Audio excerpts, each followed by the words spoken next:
Deputados federais estão mobilizados na briga para manter orçamento secreto e votar nesta semana PEC que amplia teto de gastos e garante Bolsa Família de R$600. A informação com Sátiro Salles. A Câmara dos Deputados abre a semana com análise da proposta de emenda à Constituição 32 de 2022. A PEC da transição, que passou pelo Senado e agora, para ter vigência, precisa ser aprovada em 2 turnos pelos deputados. O texto, que saiu do Senado na última quarta-feira, assegura recursos fora do teto de gastos e tem um impacto estimado de 145 bilhões de reais ao ano. O senador Marcelo Castro, do MDB do Piauí, relator geral do orçamento para 2023, avalia que 70 bilhões de reais serão destinados ao Bolsa Família, que retorna no lugar do Auxílio Brasil. E com isso, o presidente eleito Luiz Inácio Lula da Silva poderá cumprir a sua promessa de campanha de alocar no Bolsa Família um benefício mensal de R$600 por mês, mais uma parcela adicional de R$150 para cada criança de até 6 anos de idade que pertença ao grupo familiar atendido pelo programa. Segundo Marcelo Castro, o texto aprovado pelos senadores permitirá ainda a destinação de 16 bilhões e 600 milhões de reais para políticas de saúde, entre elas o programa Farmácia Popular, de 6 bilhões e 800 milhões de reais para o aumento real do salário mínimo e de 2 bilhões e 800 milhões de reais para o reajuste salarial dos servidores do Poder Executivo. Com informações dos bastidores políticos, Sátiro Salles. Beto Almeida, a análise política com credibilidade e isenção.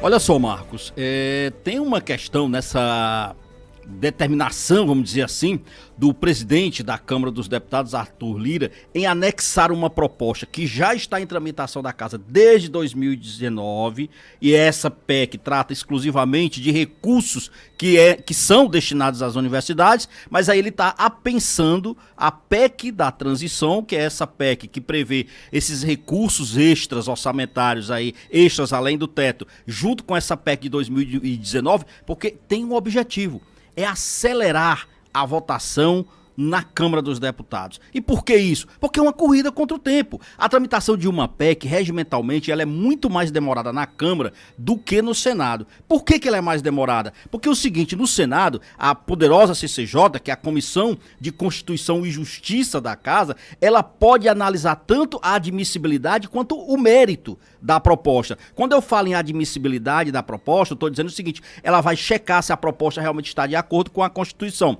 Portanto, se tem constitucionalidade. E quando eu falo do mérito, ela vai ver se a matéria pode sofrer conteúdos, alterações na matéria. Na Câmara, isso ocorre de forma um pouco mais lenta, um pouco mais demorada, e como o governo tem pressa, ou seja, ele precisa aprovar essa PEC antes da aprovação do orçamento para o ano que vem, daí foi que surgiu então essa ideia do presidente da Casa, Arthur Lira, em fazer esse apensamento do que foi aprovado no Senado a essa proposta que já está em tramitação desde 2019, porque isso evita exatamente que a matéria passe na Câmara pelas comissões temáticas, pelas comissões técnicas, ela vai direto para o plenário. E é tão rápido que já na quarta-feira tem a previsão de que esse material possa ser levado, esse texto possa ser levado a julgamento no plenário da Casa. É óbvio que isso é o que está no script, é o que quer o Arthur Lira, e claro que a oposição também está se movimentando. Quando eu falo oposição,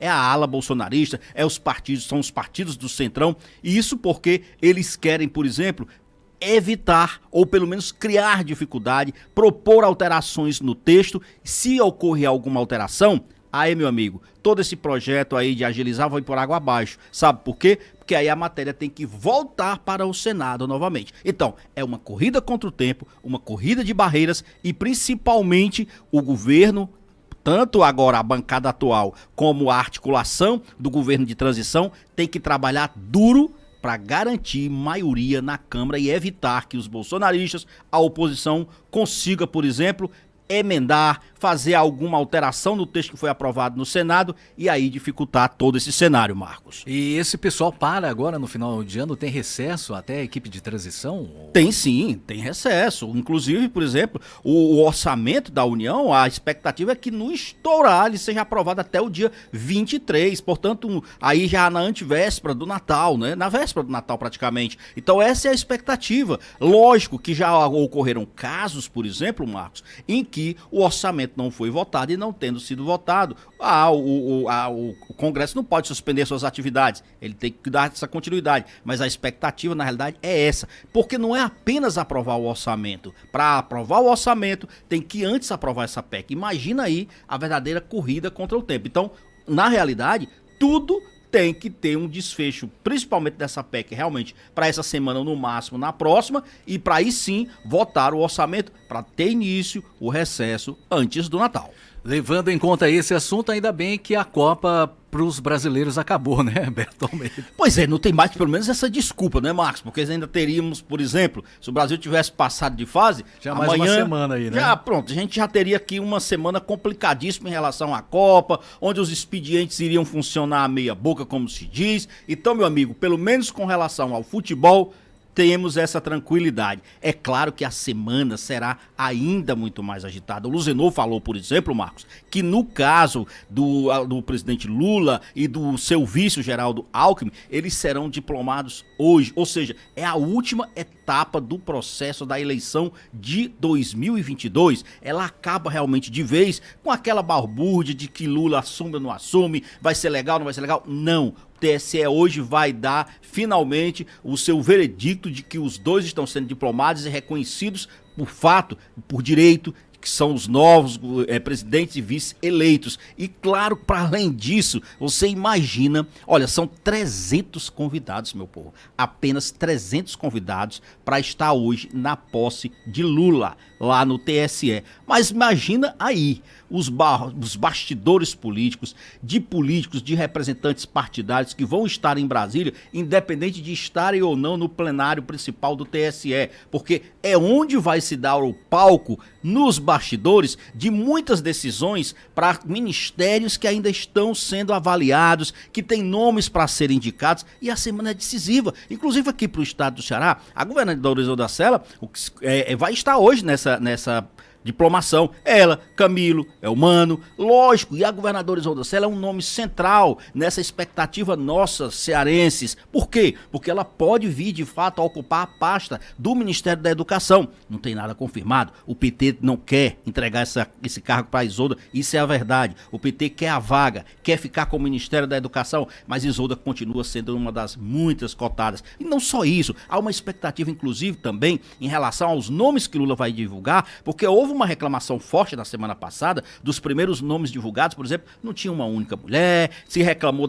da questão das cotas raciais, que não havia a presença de negros. Então, esta semana, para além dessa questão do estado do Ceará, tem também essa que é saber os nomes das primeiras mulheres que vão surgir, quem são os próximos que serão indicados, que cotas eles vão, de raciais, de gênero, que eles vão de fato ocupar dentro desse novo ministério do presidente eleito Luiz Inácio Lula da Silva, que terá, Marcos, inclusive, reflexo aqui também para o nosso estado do Ceará. O próprio governador eleito, Elmano Santana, disse o seguinte, ó, primeiro, Elmano de Freitas. Elmano de Freitas, perdão.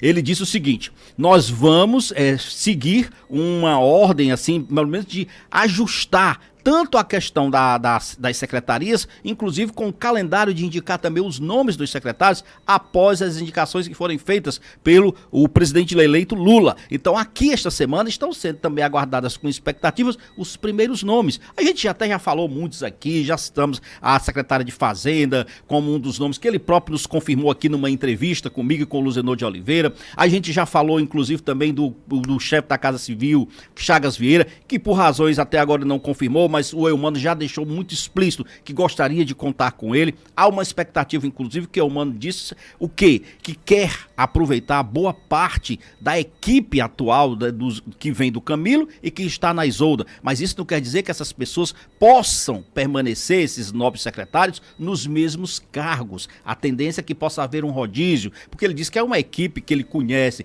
que sabe da produtividade, da entrega de resultados. Então são expectativas que estão sendo geradas a partir desta semana, que inclusive hoje à tarde, por exemplo, tem a primeira das 2 reuniões de transição para encerrar os trabalhos. Sabe o que é isso aqui? Desse caso que eu estou falando da equipe de transição, no caso aqui do governo do estado, é que essa equipe vai finalmente entregar um relatório prontinho nas mãos do governador eleito e vai entregar para ele dizer o seguinte: eis aqui as principais demandas, as principais orientações para você colocar em prática a partir de janeiro do ano que vem.